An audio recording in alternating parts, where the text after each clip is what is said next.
Per month average. Allah तखाफू वला तहज़नू वअबशिरू बिलजन्नति अल्लती कुंतुम तुअदून नहनु औलियाउकुम fill हयाति दुनिया व फिल आखिरह वलकुम फीहा मा तश्तही अनफुसुकुम वलकुम फीहा मा तदउन नुज़ुलन मिन गफूरिर रहीम सदक़ल्लाहुल अज़ीम। औज़ु बिल्लाहि मिनश शैतानिर रजीम बिस्मिल्लाहिर रहमानिर रहीम। मेरे साथ मौजूद मेंबरान शुएब अकमल हाशमी साहब हमारे कोऑर्डिनेटर हैं जी पंजाब के, मोहतशिम साहब हमारे मेंबर हैं, खुर्रम लियाकत साहब भी मेंबर हैं, नताशा जमील ये भी हमारी मेंबर हैं, डीसी मुल्तान जो हैं वो भी हमारे मेंबर हैं, सीपीओ साहब वो भी हमारे मेंबर हैं और एडिशनल डिप्टी कमिश्नर रेवेन्यू वो भी हमारे मेंबर हैं। तो वो अपनी निजी मसरूफियात की वजह से वो हमारी इस प्रेस कॉन्फ्रेंस में नहीं है, तो नेक्स्ट मीटिंग में इंशाल्लाह वो ज़रूर होंगे। इसका प्रेस कॉन्फ्रेंस करने का मकसद ये है कि ओवरसीज़ कमीशन डिस्ट्रिक्ट मुल्तान ये इदारा पिछले 3 सालों में बना था। वैसे तो ओवरसीज़ का डिपार्टमेंट चल रहा है काफ़ी अरसे से पाकिस्तान में, और ओवरसीज़ से ही हम लोग इस मुल्क को हमारे रेमिटेंस जो आता है तकरीबन 25,000 पर मंथ में हमारा रेमिटेंस जो है हर मंथ में आता है फॉरेन रेमिटेंस। तो ओवरसीज़ की वजह से ही हमारा मुल्क चल रहा है। तो हमने इस ओवरसीज़ के हवाले से जो हमारी गवर्नमेंट ऑफ पंजाब है, हमारे चेयरपर्सन जो हैं वज़ीर आला पंजाब परवेज़ इलाही साहब हैं और तारिक साहब हमारे वाइस चेयरमैन हैं। हमारी कमेटियां बनी हैं जी 27 अजला में, पंजाब के 27 अजला में कमेटियां बनी हैं। हर कमेटी का जो ज़िले की कमेटी है उसने अपना अपना किरदार करना है। फॉरेन जो हमारे ओवरसीज़ पाकिस्तानीज़ हैं इनके जितने भी इश्यूज़ हैं, जितने भी महकमों के इशू हैं, ये सब हमने रिज़ॉल्व करवाने हैं। इसमें कुछ लोगों की जायदादों पे कब्ज़े हुए हैं, कुछ के कोई और मसाइल हैं। जितने भी जो 35-40 महकमे हैं हमारे पाकिस्तान में, जिस ओवरसीज़ को भी जो इशू आता है वो हमारा डिपार्टमेंट उसको रिज़ॉल्व करेगा। डिस्ट्रिक्ट मुल्तान, हम डिस्ट्रिक्ट मुल्तान को प्रेजेंट कर रहे हैं। चेयरमैन ओवरसीज़ में डिस्ट्रिक्ट मुल्तान हूँ, तो मैं अपने मुल्तान के हवाले से बात करना चाह रहा हूँ आपसे। तो मुल्तान में जो केसेस हैं हमारे टोटल हमारे पंजाब के जो केसेस हैं वो 12,000 केसेस हैं, जिसमें से हमने 8,000 पेंडिंग हैं, 4,000 हम केसेस रिज़ॉल्व करवा चुके हैं अब तक। और मुल्तान के 500 केसेस हैं डिस्ट्रिक्ट मुल्तान के, इसमें से हमने 408 केसेस रिज़ॉल्व करवा लिए हैं। 67 केसेस जो हैं वो कोर्ट में चल रहे हैं, 30 केसेस हैं जो पेंडिंग है। बाकी इंशाल्लाह ये भी इंशाल्लाह बहुत जल्द रिज़ॉल्व हो जाएंगे। और कुछ केसेस जो हमारे पोर्टल के ज़रिए हमें आ रहे हैं वो हम इंशाल्लाह नेक्स्ट मीटिंग में डीसी साहब के साथ और सीपीओ साहब के साथ तमाम इंतज़ामिया होगी, उसमें हम डिस्कस करेंगे, वो होंगे। बाकी जो है इसके जो फॉरेन रेमिटेंस है हमारा, उसमें हमने ये देखना है, सिर्फ आपसे ये हमें रिक्वेस्ट है कि जितना हो सके इसको हमने लोगों को आगाही प्रोग्राम चलाना है ताकि लोगों को पता चल सके कि ये एक डिपार्टमेंट बना हुआ है, इसमें उनके प्रॉब्लम्स हम सॉल्व करने के लिए बैठे हैं। जिसको भी किसी भी महकमे का, पासपोर्ट्स का है, PIA में है, किसी को किसी भी महकमे का प्रॉब्लम है, वो हम यहाँ पे बैठे हुए हैं। ये ज़िला कौंसिल में हमारा दफ्तर है, इसमें हम बैठ के उनके प्रॉब्लम रिजॉल्व कर रहे हैं। इसकी अहमियत इसी तरह है जिस तरह DC साहब को हमारा वाइस चेयरमैन बनाया है गवर्नमेंट ऑफ पंजाब ने, और CPO साहब को हमारा मेंबर बनाया है। इसका आप अंदाज़ा इसी तरह लगा सकते हैं कि वो हमारे साथ मेंबर के तौर पे काम कर रहे हैं। तो बाकी इसमें जो अजला हैं तकरीबन 36 अजला हैं जी पंजाब के, जिसमें से अभी 27 अजला पे इन्होंने कोऑर्डिनेटर चेयरमैन लगा दिए हैं 27 अजला में। कल 9 बाकी भी कर दिए जी, बाकी 9 कल, और मेरे ख्याल से कल या परसों तक 9 हो जाएंगे। और ये हमारा आइनी ओहदा है, ये 3 साल के लिए हमारा ये ओहदा हुआ है, 3 साल हमने इस ओहदे पे रहना है। तो इंशाल्लाह आप इसमें जो हमें आगाही प्रोग्राम चलाते रहेंगे, जो आप कहते रहेंगे, हम इस पे अपना जो भी हमारा ओवरसीज़ पाकिस्तानी आता है उसके हमने जितने भी मसाइल होंगे वो हम सॉल्व करते जाएंगे। अच्छा, तो ये बताइएगा कि जो ओवरसीज़ हैं वो बाहर से ज़र मुबादला भी भेजते हैं, जैसे आपने कहा कि मुल्क चल रहे हैं उसे भी भेजते हैं। यहाँ जब वो अपने प्लॉट लेते हैं या घर बनाने के लिए या अपने बाकी मामला लवाहिकीन के लिए वो भेजते हैं, उनके प्लाटों पर, ज़मीनों पर कब्जे हो जाते हैं। जी जी। और ओवरसीज़ पाकिस्तान में पिछले कई सालों से उनके लिए कुछ नहीं कर रहा। इस पर आप क्या करेंगे? नहीं सर, कब्ज़े मैं बता तो रहा हूँ, मुल्तान में हमने 500 केसेस थे, 400 हमने रिजॉल्व किए हैं, ख़त्म हो गए वो केसेस। 67 केसेस कोर्ट के जो मामला हैं उसको तो हम नहीं हाथ डाल सकते, कोर्ट के मामला कोर्ट में चल रहे हैं, 67 कोर्ट में चल रहे हैं, 30 केसेस जो है वो पेंडिंग है। वो हमारी नेक्स्ट मीटिंग में इंशाल्लाह उसको हम कोशिश करेंगे। स्पेशल बेंच और कोर्ट का हमारा स्पेशल बेंच भी बना हुआ है हाई कोर्ट। 15-20 साल से हम इसको देखते आ रहे emphasize हैं करते हैं, बेंच कि वाली बात। इसी तरह हुकूमतें आती हैं और वो कमेटियाँ बनाती हैं और वो कोशिश करती हैं कि आप जैसे अवामी नुमाइंदों के ज़रिए जो है ना वो उनको चेयरमैन बना के अवामी मसाइल को हल किया जाए। जैसा आपने अभी बताया कि इस कमेटी में डीसी और सीपीओ मेंबर हैं। जी जी। तो आप इसी से अंदाज़ा लगा लें कि डीसी और सीपीओ जो मेंबर हैं वो आज आपकी पहली प्रेस कॉन्फ्रेंस में उन्होंने अपना नुमाइंदा तक नहीं भेजा।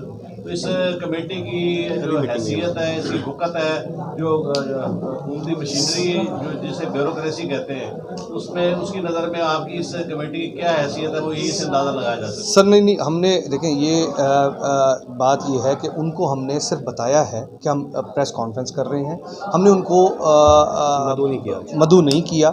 इसी वजह से कि ये सिर्फ हमारा डिपार्टमेंट का जो हम पाकिस्तान तहरीक इंसाफ से हमारा ताल्लुक़ है, तो ये तारुफ़ी प्रोग्राम है ताकि हम इसको बता सकें। नेक्स्ट मीटिंग हमारी मंडे को डिसाइड हुई भी है, जो मीटिंग्स हमने करनी है वो चेयर हमने करनी है। डीसी साहब और सीपीओ साहब हमारे साथ होंगे, और एडीसीजीआर साहब भी होंगे हमारे, वो भी हमारे मेंबर हैं रेवेन्यू के जो हैं। तो वो ऐसा नहीं है कि वो उनको एक एक चीज़ की रिपोर्ट है और एक एक चीज़ वो हमारे साथ शेयर करते हैं। आप यानी चेयरमैन है, वो आपके मेंबर हैं। जी जी जी। वो आपके नीचे काम डीसी करेंगे? सर देखें, इसमें हमने नीचे ही काम करेंगे, लेकिन इसका ये नहीं है कि हमने उनको कोई मातहत रखना है। इसमें एक जो हमारी पार्टी है, जो हमारा डिपार्टमेंट है ओवरसीज़ डिपार्टमेंट, उन्होंने एक आइन इसके असेंबली के ज़रिए ये पास हुआ है, उसमें उनको डीसी साहब को मेंबर वाइस चेयरमैन बनाया मेरा, और सीपीओ साहब को मेंबर बनाया, और डिप्टी एडिशनल कमिश्नर जो है रेवेन्यू वो भी हमारे मेंबर हैं। वो रिस्पेक्टेबल है, ब्यूरोक्रेसी है, वो हमारे रिस्पेक्टेबल है, लेकिन हमने उनको साथ लेके चलना है।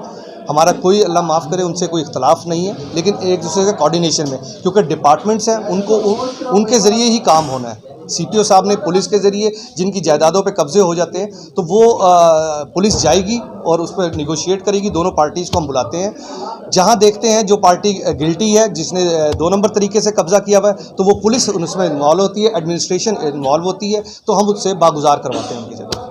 पहले हमने 400 केसेस किए हैं पिछले 3 सालों में। शोएब अकमल हाशमी साहब हमारे चेयरमैन थे पहले, अब ये पंजाब के कोऑर्डिनेटर हैं, तो इन्होंने ही पिछले केसेस रिजॉल्व करवाए हैं। थोड़ा सा काम हुआ है ना शोएब भाई के दौर में हुआ, इससे पहले जी सर, ये तो अभी 1 महीना हुआ है ना हमें। एक चीज़ ऐड करना चाहूँगा आपको, जिस राव साहब ने फरमाया, हमेशा ये होता रहा है। पहले ठीक है जी, इसको करते हैं। पहले मतलब डीसी उस वक्त आमिर खटक साहब हुआ करते थे, सीपीओ जो होते थे रसूलुल्लाह दर्शक साहब होते थे, ये सारी मीटिंग में आया करते थे। नया सबको पता ही है, सारी चीज़ की करने की हल करने की कोशिश की है, और जो एडमिनिस्ट्रेशन है उसने हमेशा हमारे साथ ताउन किया, क्योंकि साइल हमारे पास आता है, एप्लीकेशन देता है, पंजाब में एप्लीकेशन जाती है, वहाँ पोर्टल के ज़रिए डिस्ट्रिक्ट के अंदर जो है वो आगाह किया जाता है, एजेंडा दिया जाता है, ये आपकी एजेंडा है, इसके ऊपर आपने जो मीटिंग की जाती है, उसमें हिदायत जो है वो जारी की जाती हैं, और 30 दिन का टाइम दिया जाता है डिपार्टमेंट्स को। मैं राव साहब आपको ऐड कर रहा हूँ। हाँ। 30 दिन का टाइम दिया जाता है कि 30 दिन के अंदर जो भी महकमा होता है, डी साहब साथ होते हैं, सीपीओ साहब साथ होते हैं, तो इंस्ट्रक्शन जारी की जाती हैं कमीशन की जानिब से, कमेटी की जानिब से, तो 30 दिन के अंदर रिपोर्ट ली जाती है, ताकि जब वो नया एजेंडा आता है तो नए एजेंडे के अंदर जो रिजॉल्व हो जाती हैं चीज़ें, वो ज़ाहिर है रिपोर्ट कर दी जाती है ऊपर, और जो मैटर बच जाते हैं, जिसमें कोई कमी रह जाती है या जो जिसके अंदर कोई गुंजाइश होती है हल करने की, तो वो दोबारा एजेंडे में शामिल, उसके लिए दोबारा कोशिश की जाती है। तो मैं समझता हूँ कि एडमिनिस्ट्रेशन की वो बगैर ये जो हमारे ऑफिसर्स हैं उनका हमेशा बड़ा ताउन रहा है। और इंशाअल्लाह ताला अबरार साहब हाई कोर्ट ज़ाहिर है स्पेशल कोर्ट्स होते हैं, जैसे जजेस हैं, एडिशनल जज वगैरह भी साथ जो है थे हमारे लास्ट टाइम, तो इनके साथ भी हैं। कोर्ट्स अलग फेवर करती हैं ओवरसीज़ के मैटर्स के अंदर, और इंशाल्लाह ताला मुझे उम्मीद है जिस तरह मतलब होंगे हम एज ए सपोर्ट मतलब मैं इनके साथ हूँ। इंशाल्लाह ताला कोशिश की जाएगी कि बेहतर से बेहतर मामला जो है वो हल किया जाए। ये बताएं, असम्बलियों की जो है तहलील की शुरू सुनाई दे रही है, अगर असम्बलियाँ तहलील होती हैं तो फिर उन हालात में कमेटी की क्या सूरत है? सर मैंने आपको पहले बताया ये कमेटी आइनी कमेटी है। चेयरमैन ज़कात, चेयरमैन ओवरसीज़, मार्केट कमेटी, ये आइनी होती हैं। ये 3 साल के लिए होती हैं और ये 3 साल ही रहती हैं।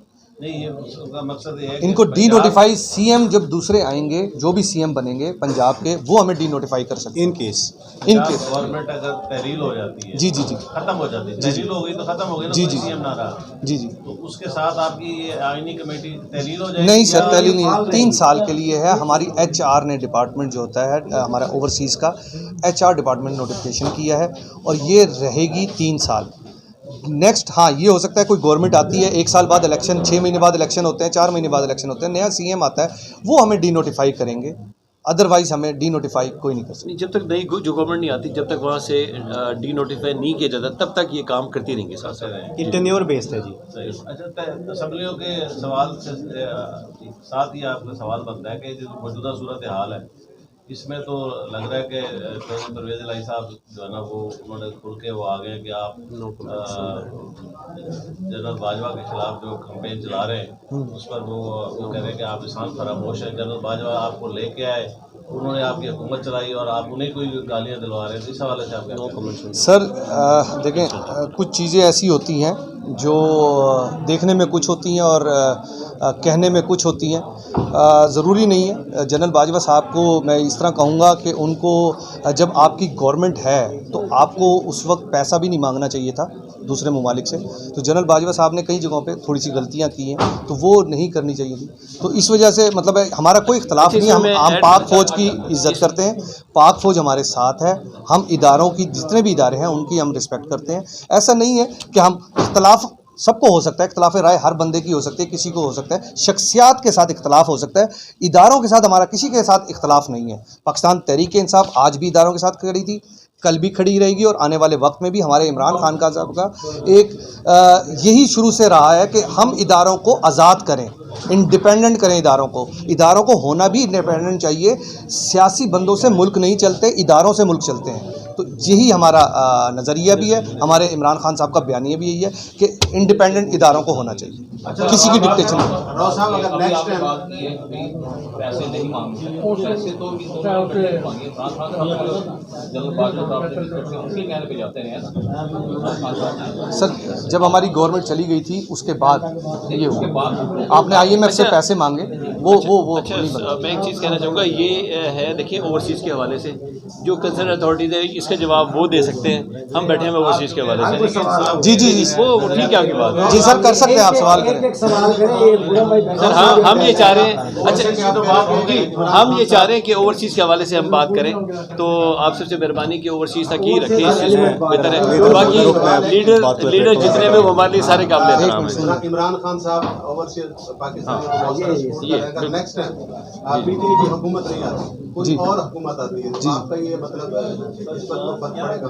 किसको फर्क पड़ेगा? मतलब ये जो आपने तंजीम बनाई है ये सर मेरी बात सुने, हमने करने केस रिजॉल्व, चाहे हम 5 महीने में करें, जब जितने केसेस आ रहे हैं, मैंने आपको बताया 3 सालों में हमने 400 केसेस रिजॉल्व किए हैं। 500 केसेस हमारे पास रजिस्टर्ड हुए थे पोर्टल के ज़रिए, उसमें से 408 केसेस हमने रिजॉल्व कर दिए हैं। 67 केसेस कोर्ट में चल रहे हैं। हमने आगे भी केस रिजॉल्व करने हैं। जो नई गवर्नमेंट आएगी, नया नुमाइंदा उनका चेयरमैन लगेगा, तो वो काम जिस तरह करेंगे ये उनका है। हमने जिस तरह काम करना है, हमने ईमानदारी के साथ, जो हमारे लीडर का विजन है, हमने उस तरीके से हमने इस कामों को रिजॉल्व करवाना है। कोई गवर्नमेंट आती है, कोई नया बंदा आता है, तो हमें उससे कोई इशू नहीं। जितने केसेस होंगे हम उनके हाथ में रखेंगे। ये आगे केसेस हैं, DC साहब के पास ये सारा रिकॉर्ड होता है, वो उस वक्त आपको दिखा देंगे और जो नुमाइंदा आएगा उसको पता चल जाएगा। हमने भी अभी DC साहब से केसेस लिए हैं, पिछले जो केसेस थे, पेंडिंग केसेस थे, वो DC साहब से हमने लिस्ट ली है, तो वो इसी तरह चलता है। कोई ज़रूरी नहीं है कोई नया आएगा तो वो क्या केस करेगा। ये चीज़ें ऐसी ही चलती रहती हैं, तो कमीशन आता रहेगा, बंदे चेंज होते रहेंगे, लेकिन काम होता रहता है साथ साथ। राव साहब पहले प्रेस कॉन्फ्रेंस कर रहे थे, हमने तो कहा कि शनाख्तदार होनी, लेकिन अब आप कह रहे हैं कि नहीं, इसको ठंडा रखें तो ठंडा रखें। देखिए जी, इसको समझने का जरूरत है ना। रेलिवेंट है, हम आपकी सवाल कर रहे हैं। झोंक टीवी बस एक दी आवाज़। अगर तुसा सारे चैनल पे नवे हो तो चैनल को सब्सक्राइब करो, लाइक करो और दोस्तों नाल शेयर करो। अगर तुम्हारे को कोई टैलेंट है, कोई सलाहियत है, या खुदा ना खास्ता तुसा कहीं मुश्किल का शिकार ही वे तुम्हारे नाल कोई ज्यादती थी पई है तो तुसा झोंक टीवी नाल रब्ता करो। नंबर तुसा तले स्क्रीन ते दे दे हो, ई नंबर पे रब्ता करके झोंक टीवी ना, झोंक टीवी तुम्हारी आवाज़ बन सी, क्योंकि झोंक टीवी